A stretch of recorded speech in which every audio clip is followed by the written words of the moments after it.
प्रिय छात्रों, व्यवसायिक अध्ययन कक्षा 12वीं के अंतर्गत हम इकाई 2 अध्याय 3 में प्रबंध के सिद्धांतों का हम अध्ययन कर रहे थे। जैसा कि पूर्व में बताया, प्रबंध के सिद्धांत दो वैज्ञानिकों के द्वारा प्रतिपादित किए गए थे, हेनरी फ्योल और F.W. टेलर। हेनरी फ्योल के सिद्धांत थे जो सामान्य प्रबंध के सिद्धांत थे, वहीं F.W. टेलर द्वारा वैज्ञानिक प्रबंध के सिद्धांतों को विकसित किया गया था। F.W. टेलर के द्वारा जिन वैज्ञानिक प्रबंधों के सिद्धांतों का अध्ययन किया गया था, उनको हम पूर्व में देख चुके हैं। आइए अब हम देखते हैं कि वैज्ञानिक प्रबंध की जो तकनीकें हैं या जो तत्व हैं जो F.W. टेलर के द्वारा विकसित किए गए थे, हम उनका इस अध्याय में अध्ययन करेंगे। सादी तकनीकी और तत्व के अंतर्गत समय अध्ययन एवं गति अध्ययन क्या है, इसमें अंतर क्या है, इसका भी हम अध्ययन करेंगे। साथ ही वैज्ञानिक प्रबंध के लाभ और वैज्ञानिक प्रबंध की हानियां क्या हैं, इनका भी हम इस अध्याय के अंतर्गत करेंगे।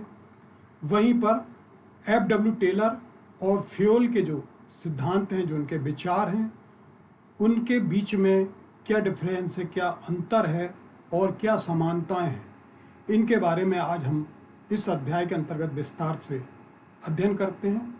तो चलिए चलते हैं, हम सर्वप्रथम वैज्ञानिक प्रबंध के तकनीकी या तत्वों का उनके द्वारा वर्णन किया गया है, उनका हम अध्ययन करते हैं। यहाँ पर हम देख रहे हैं F.W. टेलर के द्वारा वैज्ञानिक प्रबंध के संबंध में जिन तकनीकों की व्याख्या की गई है, वो सर्वप्रथम है, नंबर 1 है पारस्परिक सहयोग अथवा मानसिक क्रांति। पारस्परिक सहयोग एवं मानसिक क्रांति जो है, बिना मानसिक क्रांति के वैज्ञानिक प्रबंध की कोई भी योजना सफल नहीं हो सकती।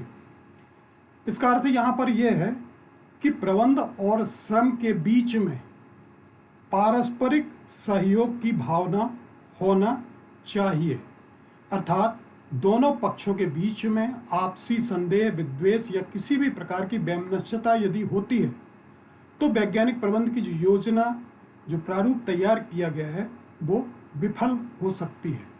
उनका कहना है कि दोनों पक्षों के बीच में संघर्ष का मुख्य कारण अक्सर जो होता है, वो है श्रमिकों के द्वारा कम कार्य करके अधिक मजदूरी चाहना।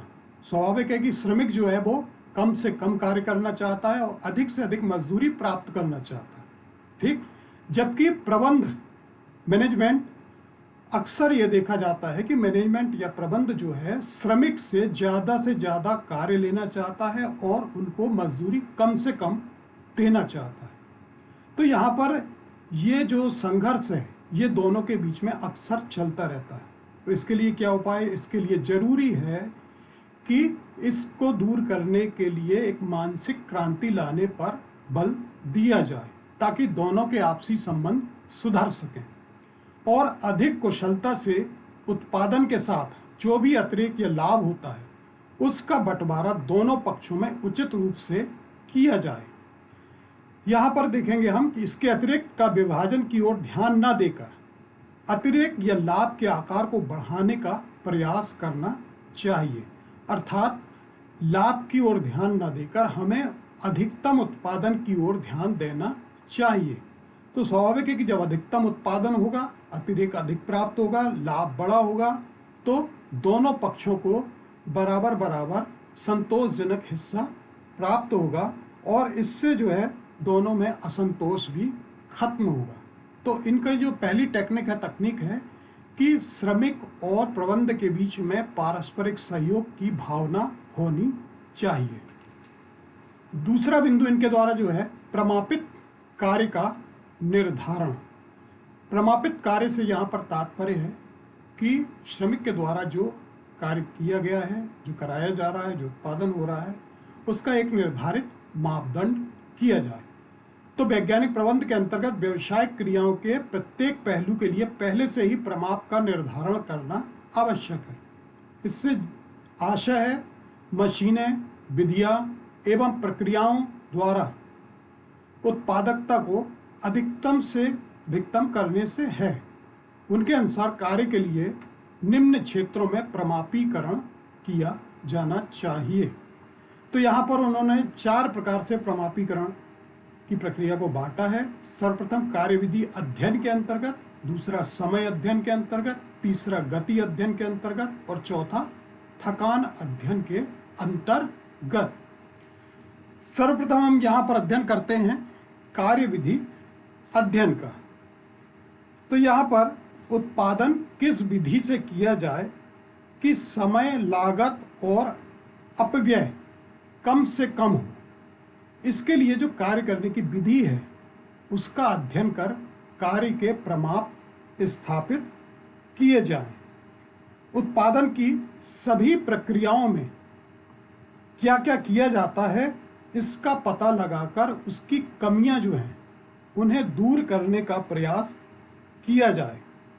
तो कार्यविधि में सुधार की संभावना होने पर अनावश्यक कार्यों को समाप्त करने और नए कार्यों को प्रारंभ करने पर भी विचार किया जा सकता है। तो इस प्रकार यहाँ पर कार्यविधि अध्ययन के अंतर्गत सर्वप्रथम हम कार्यविधि का अध्ययन करते हैं और कार्य के प्रमापों को निर्धारित करते हैं।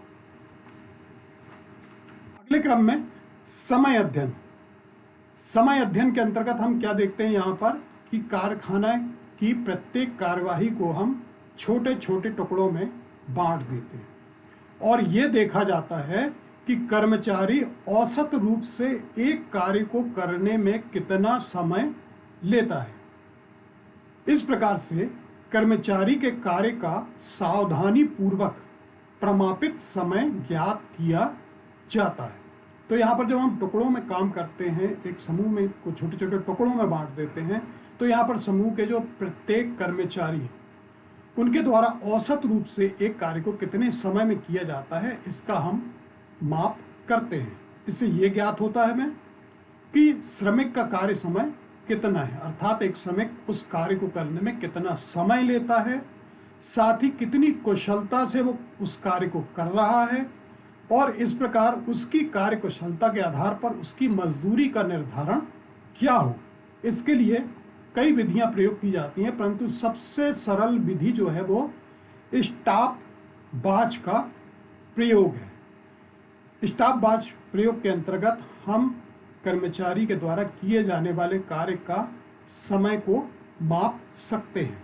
इससे हमें यह ज्ञात होता है कि श्रमिक काम को कम समय में कर रहे हैं या अधिक समय में, श्रमिक कितना मन लगाकर काम कर रहा है, साथ ही कार्य कुशलता का पता चलता है, साथ ही मजदूरी निर्धारित करने में भी हमें मदद मिलती है। अगला अध्ययन है गति अध्ययन। इसके अंतर्गत हम ये देखते हैं कि श्रमिक की कार्य की गति का अध्ययन किया जाता है। चूंकि कार्य के दौरान अक्सर हम देखते हैं कि श्रमिक को अनेक प्रकार की चेष्टाएं करनी पड़ती हैं। कार्य करते करते शरीर के अंगों को हिलाता डुलाता है। यहाँ ये पता चलता है कि श्रमिक कार्य के दौरान ऐसी कौन सी शारीरिक चेष्टाएं करता है जो कि अनावश्यक हैं, जिन्हें हम समाप्त कर सकते हैं।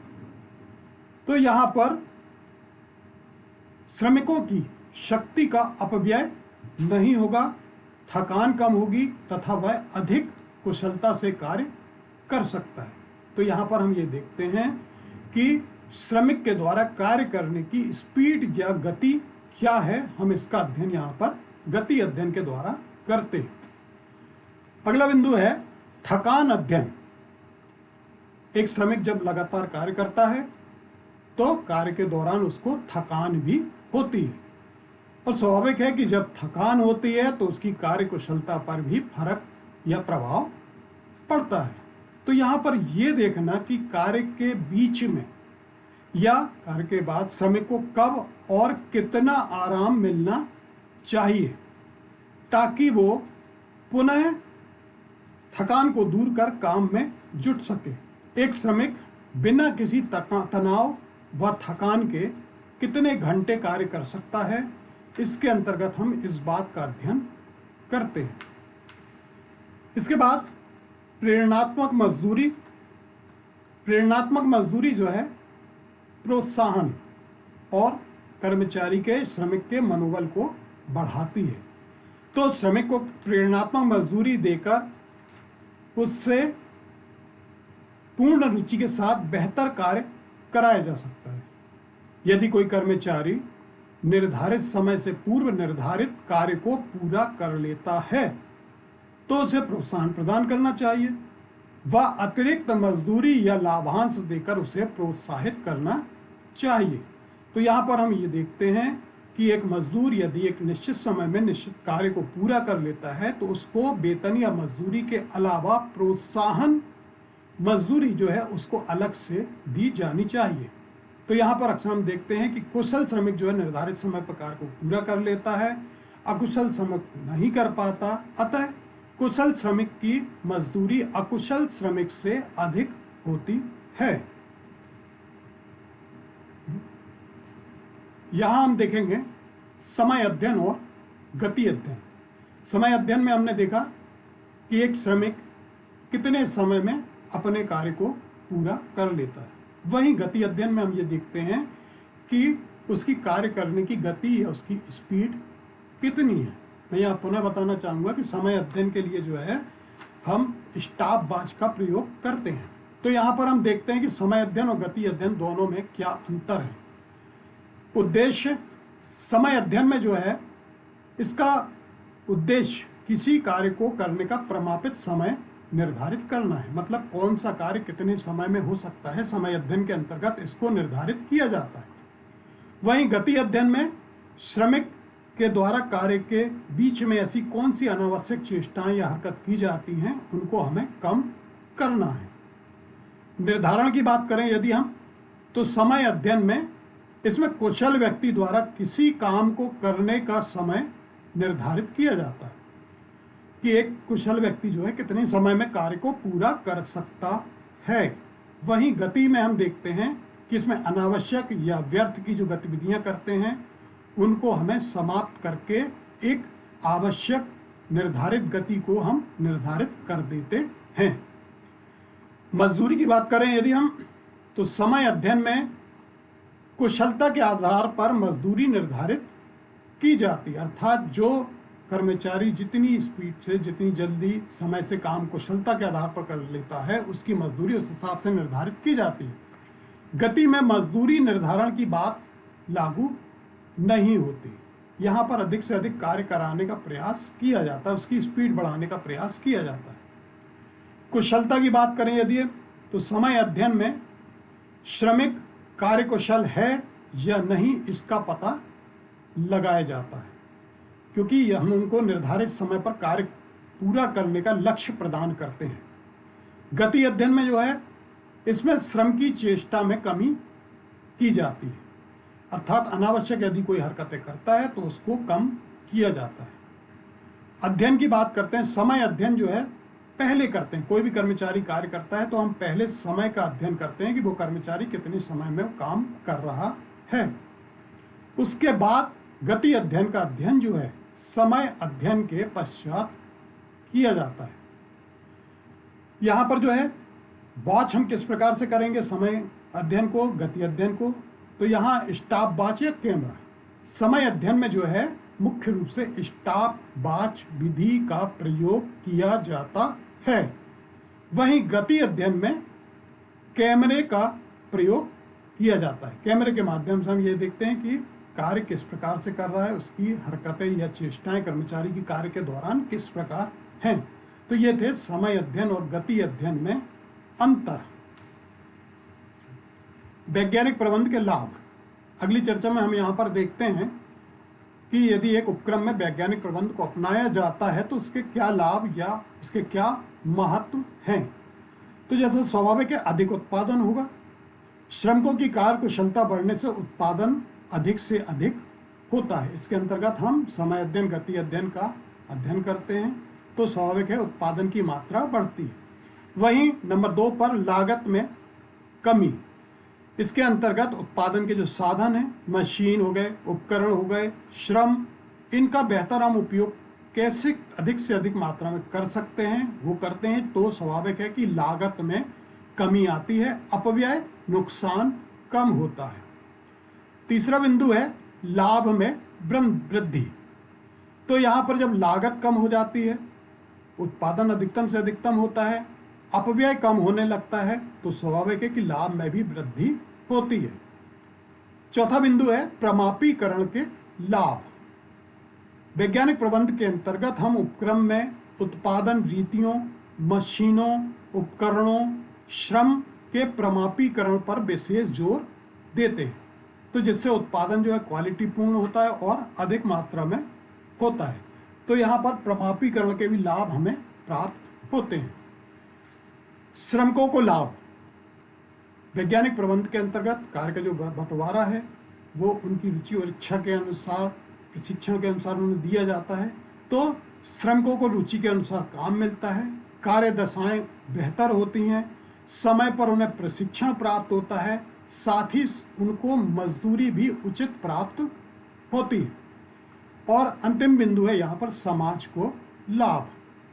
वैज्ञानिक प्रबंध अपनाने से सामाजिक स्तर पर भी लाभ प्राप्त होता है, रोजगार के अवसर बढ़ जाते हैं, उचित कीमत पर उचित वस्तुएं उपभोक्ताओं को प्राप्त होती हैं, श्रम और प्रबंध के बीच में संघर्ष कम होता है, फलस्वरूप औद्योगिक विवाद में कमी आती है और लोगों के जीवन स्तर में सुधार होता है। तो यहाँ पर हमने देखा वैज्ञानिक प्रबंध के लाभ या उसके महत्व क्या हैं। वैज्ञानिक प्रबंध की हानियाँ, आलोचना या तो स्वाभाविक है कि यदि कोई हम सिद्धांत या कोई व्यवस्था कुछ बेहतरी के लिए अपनाते हैं तो उसके कुछ बुरे पक्ष भी होते हैं जिनकी अक्सर आलोचनाएं होती हैं। इसी प्रकार से यहाँ वैज्ञानिक प्रबंध की आलोचनाएं भी समय समय पर की गई। उसमें जो कुछ प्रमुख आलोचनाएं हैं, श्रमिकों द्वारा आलोचना। यहाँ पर श्रमिकों के द्वारा ये पाया गया कि श्रमिकों के कार्य प्रमापीकरण के कारण उन पर कार्य का बोझ अधिक पड़ता है, जिससे उनके स्वास्थ्य पर विपरीत प्रभाव पड़ता है। अतः यहाँ पर श्रमिकों द्वारा वैज्ञानिक प्रबंध की आलोचना की गई। वहीं दूसरा बिंदु शोषण को प्रोत्साहन।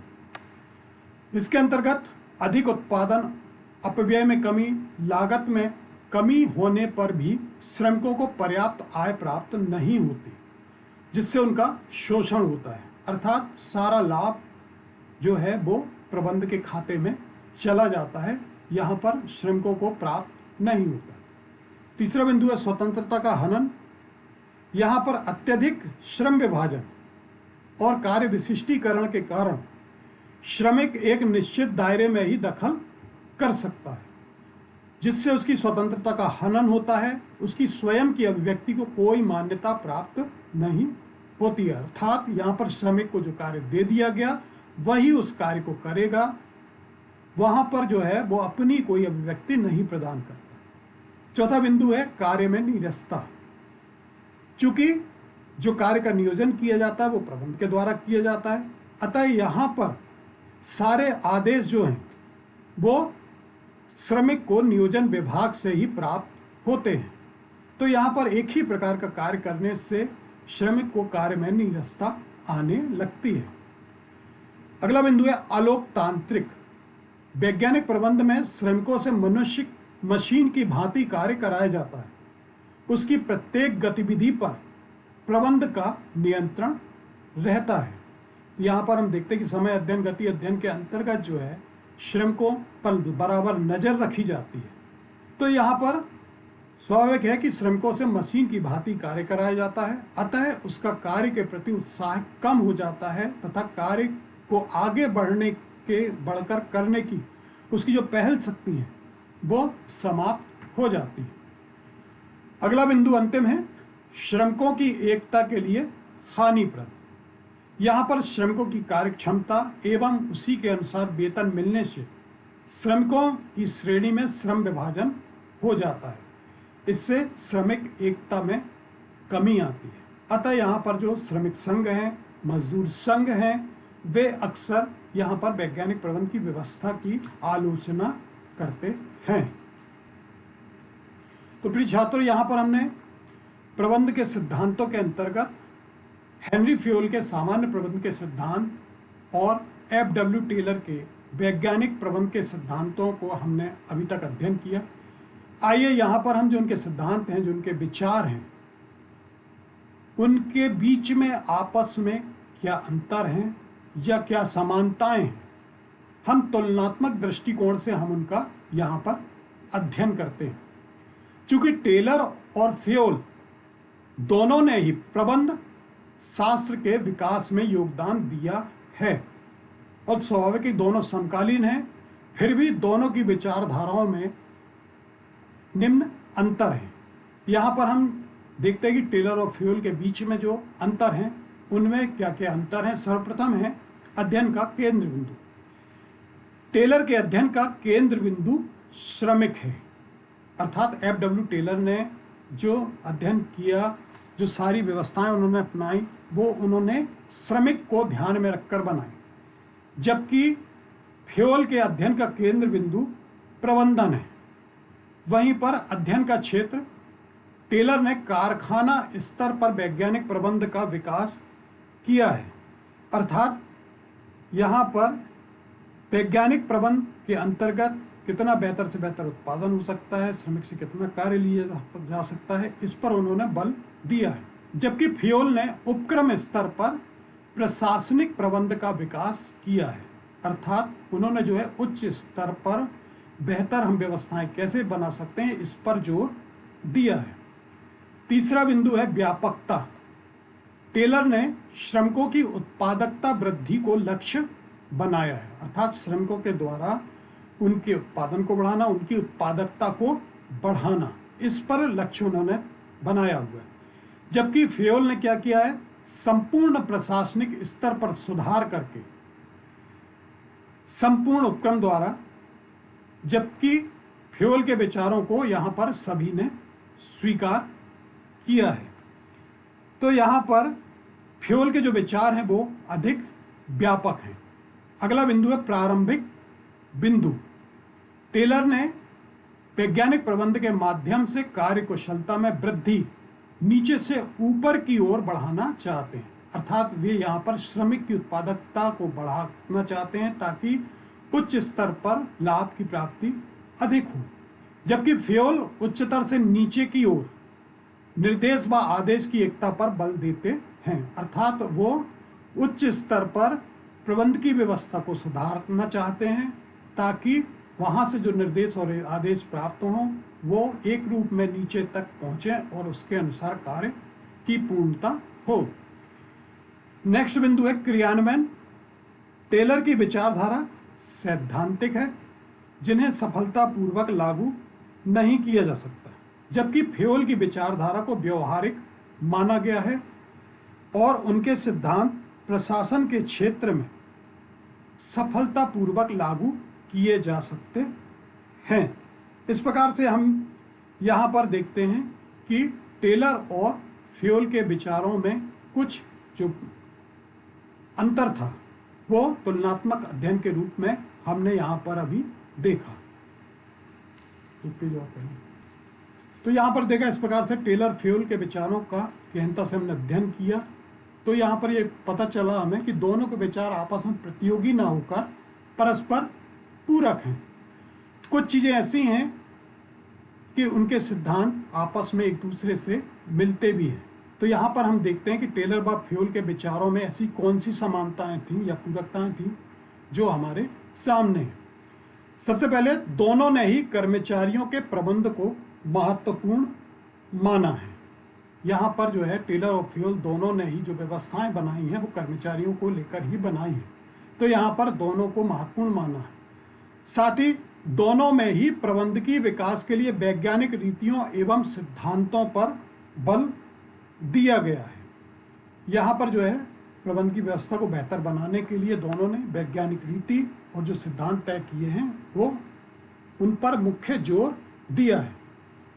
साथ ही दोनों के ही सिद्धांतों को लागू करके किसी उपक्रम का विकास किया जा सकता है, अर्थात हम किसी एक के सिद्धांत को लेकर जो है उपक्रम को विकसित नहीं कर सकते। यहाँ पर यदि हम दोनों के सिद्धांतों को लागू करते हैं तो निश्चित है कि उपक्रम को सफलता प्राप्त होगी। दोनों का मत है श्रम उत्पादन का महत्वपूर्ण घटक है, जिसके साथ उचित मानवीय एवं न्यायपूर्ण व्यवहार किया जाना चाहिए।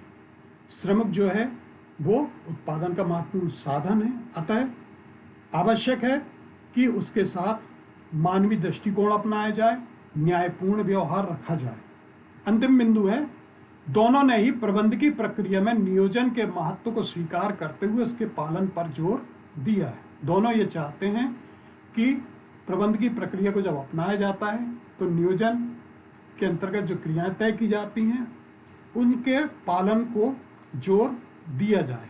तो यहाँ पर हम ये कह सकते हैं कि टेलर व फ्यूल प्रबंध शास्त्र जो है संबंधी विचार परस्पर प्रतिस्पर्धी ना होकर आपस में एक दूसरे के पूरक हैं, अर्थात हम उपक्रम में दोनों को सिद्धांतों को अपनाकर हम बेहतर से बेहतर सफलता प्राप्त कर सकते